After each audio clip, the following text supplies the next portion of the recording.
Samajwadi party के प्रवक्ता भी हमारे साथ मौजूद हैं। दीपक जी, आप बताइए, आपके लिए तो अच्छी बात वो कह रहे हैं।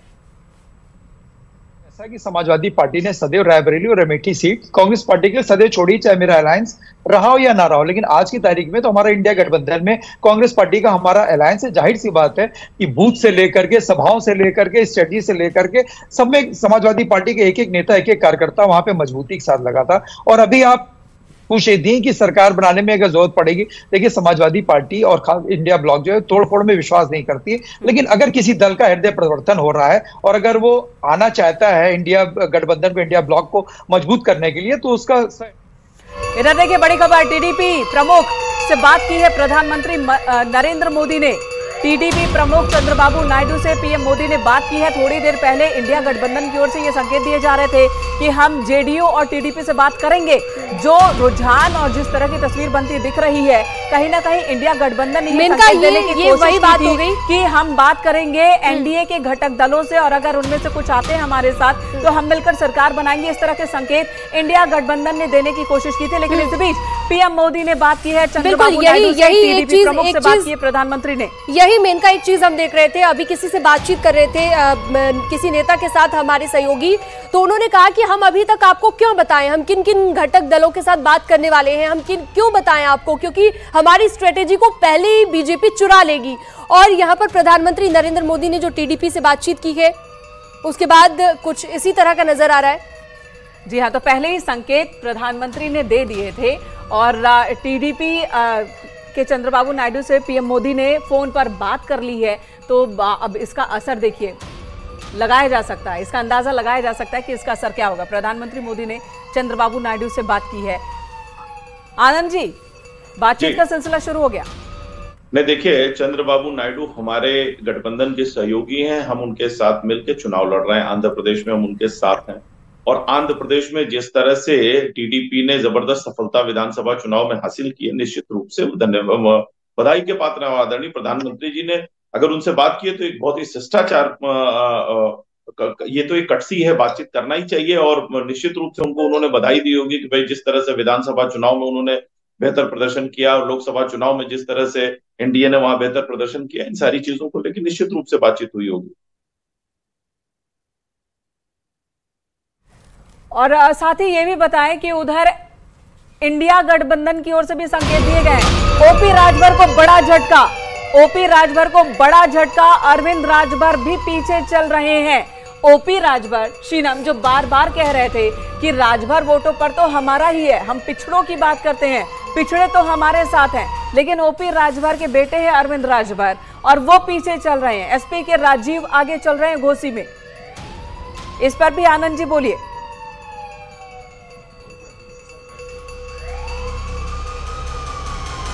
आनंद जी, आ रहे हैं वो हमारे अनुमान के, हमारे उम्मीदों के विपरीत।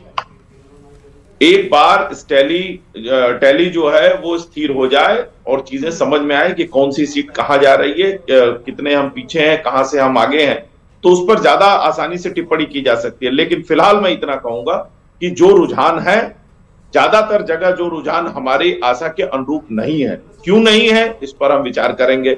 लेकिन एक चीज बहुत स्पष्ट कर दूं कि एनडीए को बहुमत इस देश की जनता ने दिया है। आदरणीय प्रधानमंत्री नरेंद्र मोदी जी में विश्वास इस देश की जनता ने जताया है और निश्चित रूप से हम तीसरी बार आदरणीय नरेंद्र मोदी जी के नेतृत्व में सरकार बनाएंगे और अपने सहयोगियों के साथ सफलतापूर्वक सरकार चलाएंगे और जनता की सेवा करेंगे। इंडिया गठबंधन ने आपको एक अच्छी फाइट दी है। मजबूत लोकतंत्र की तो ये निशानी होती है ना, जहां पे सरकार मजबूत हो तो विपक्ष भी मजबूत, तो इसके लिए उन्हें बधाई तो दीजिए यूपी में।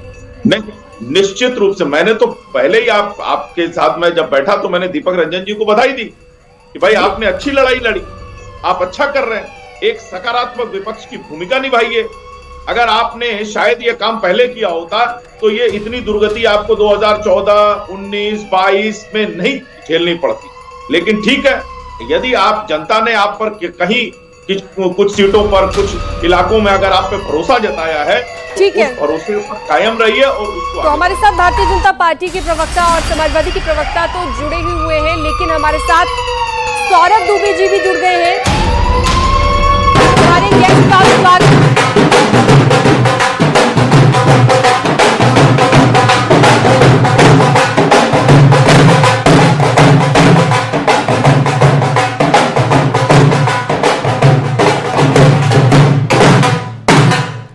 सौरभ दुबे जी, बहुत स्वागत है आपका। सबसे पहले रिएक्शन ही ले लेते हैं आपका, उसके बाद आगे की चर्चा भी शुरू करेंगे और उसके बाद आगे की खबरें भी बताएंगे।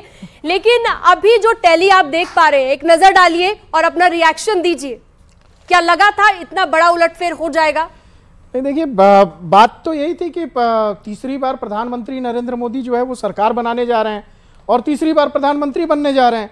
तो वो तो बात को रखा गया था कि 400 का लक्ष्य भारतीय जनता पार्टी ने रखा इसीलिए था क्योंकि उनको पता था कि इस बार जो चुनाव होने वाले हैं वो जमीनी स्तर पर वहाँ पर थोड़ी बहुत जो है वो टकराव की स्थिति रहेगी। और कहीं ना कहीं मैं कह रहा हूं कि अभी ये शाम तक जब तक ये जाएगा जो है तो ये मार्जिन जो अभी कहीं पे 800 का चल रहा है, कहीं 900 का चल रहा है, कहीं 1000 का चल रहा है, तो ये स्थिति क्लियर होगी 4 बजे के आसपास क्लियर होगी। लेकिन एक बात तो तय है कि देश में तीसरी बार भारतीय जनता पार्टी की सरकार बन रही है, एनडीए की सरकार बन रही है और प्रधानमंत्री नरेंद्र मोदी जो है वो तीसरी बार देश के प्रधानमंत्री जो है वो बनने जा रहे हैं। ठीक है, और इसको लेकर प्रधानमंत्री ने भी अपनी तरफ से एक तरह से इनिशिएट कर दिया है। मैं आपका एक रिएक्शन चाहूंगी पॉलिटिकल एनालिस्ट के तौर पर कि प्रधानमंत्री नरेंद्र मोदी ने अभी टीडीपी प्रमुख से फोन पर बात की है। इससे पहले इंडिया गठबंधन की ओर से संकेत दिए जा रहे थे कि हम टीडीपी से और जेडीयू से बात करेंगे कि वो हमारे साथ आ जाए, ये संकेत थे। प्रधानमंत्री ने इनिशिएट किया, तुरंत ही चंद्रबाबू नायडू से फोन पर बात कर ली है। इसे आप किस तरह से देख रहे हैं? क्या प्रधानमंत्री ने भी मान लिया है कि इस बार वो 400 पार वाला मैजिक तो नहीं है? नहीं, देखिए चंद्रबाबू नायडू जी के साथ ये पहली बार बात थोड़ी नहीं हो रही है। जो अब लगातार पिछले चुनाव से पहले एक महीना कोई डर है क्या कि कहीं वो चले कोई ना डर जाए? नहीं है, आप कहीं वो चले ना जाए दूसरे पाले में? नहीं, ऐसा नहीं है क्योंकि चुनाव जो विधानसभा का है वो तो भारतीय जनता पार्टी के साथ उन्होंने गठबंधन में जीता है ना, वहां पर भी तो सरकार बन रही है इनकी। ये बात तो रहने दीजिए, हमने कई गठबंधन को बनते बिगड़ते टूटते देखा है कि हम चुनाव लड़ते किसी और के साथ है पॉलिटिकल दल और जीतने के बाद सत्ता किसी और के साथ बनाते हैं। महाराष्ट्र में देखा हमने, बिहार में कई बार बदलते देखा पाला। तो क्या कोई डर है टीडीपी और जेडीयू को लेकर? देखिए इस प्रकार का कोई डर नहीं है, चूंकि आप और उत्तर प्रदेश की एक बार सीटों का बता देते हैं अपने दर्शकों को, जहां पर समाजवादी पार्टी का बेहतरीन प्रदर्शन दिख रहा है। यूपी में बीजेपी जबकि 32 सीटों पर, जबकि समाजवादी पार्टी 37 सीटों पर आगे चल रही है। तो बेहतरीन प्रदर्शन ये अखिलेश यादव का माना जा रहा है। क्या क्या वो फैक्टर्स लगते हैं आपको सौरभ जी, जिसके चलते समाजवादी पार्टी इतना बेहतर प्रदर्शन कर पाई, इतना बड़ा मार्जिन अभी चल रहा है? देखिए समाजवादी पार्टी पे मैं आ रहा हूँ, इनका नायडू जी चंद्रबाबू जी वाला जवाब दे दूं मैं उसमें कि निश्चित रूप से देखिए जो सरकार बनने जा रही है उसमें जो गठबंधन के साथी हैं वो इस बार महत्वपूर्ण भूमिका में रहेंगे। ईमानदारी से इसको सबको स्वीकार करना चाहिए। और जिस प्रकार से चूंकि ये नियम के तहत जिसकी सबसे ज्यादा सीटें हैं सरकार बनाने के लिए तो बुलावा उसी को जाएगा ना। तो भारतीय जनता पार्टी की तो सरकार बन रही है, कोई विपक्ष की सरकार तो बन नहीं रही है।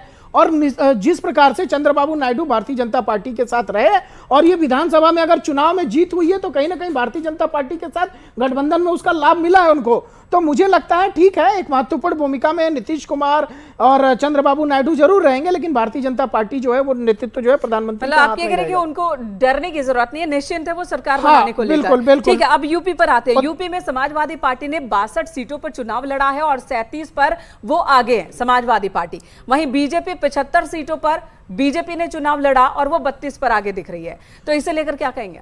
देखिए उत्तर प्रदेश के अंदर जो नतीजे आ रहे हैं ये कुछ ना कुछ इसमें जो है परिवर्तन हुआ है, मैं मानता हूं। कुछ जगहों पर देखिए व्यक्तिगत रूप से जो लोकसभा के उम्मीदवार हैं, क्योंकि मुझे कहने में इसमें कोई हिचकिचाहट नहीं है कि कुछ लोगों का व्यक्तिगत अहंकार जो है वो कहीं ना कहीं भारी पड़ गया पार्टी के ऊपर। तरफ इशारा है आपका? नहीं, जिसका भी है मैं तो बिल्कुल खुल करके कहता हूं, मैं बहुत अच्छे से जानता हूं। तो व्यक्तिगत जो है उनका अहंकार है उसको वो कहीं ना कहीं जो है वो पार्टी के ऊपर भारी पड़ गया। प्रधानमंत्री नरेंद्र मोदी के नेतृत्व में जो है कोई कमी नहीं है, योगी आदित्यनाथ जी के नेतृत्व में कोई कमी नहीं है।